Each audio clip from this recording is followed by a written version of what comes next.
Hi, I'm Christine, and I work for the Internal Revenue Service. What should you do to make sure you don't end up with an unexpected tax bill when filing your tax return? Or maybe you'd rather take home more pay now and get a smaller tax refund later.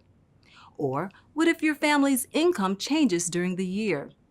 Or you get married, have a child, or have other changes in your tax situation?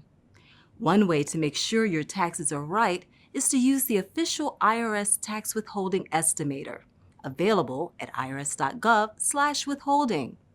The estimator will help you figure out how much tax should be withheld each payday and will suggest if you should change your withholding.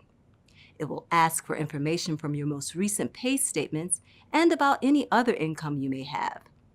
You should also have a copy of your most recent tax return handy.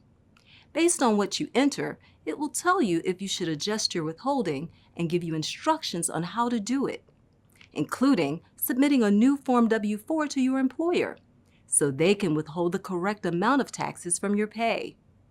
Many employers provide an electronic method to update your W-4, or you can download a Form W-4 from the Estimator Results page or from irs.gov/W4.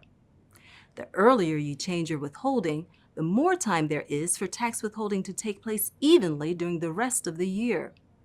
Waiting means there are fewer pay periods to make the tax changes, which could have a bigger impact on each paycheck. So get started at irs.gov/withholding.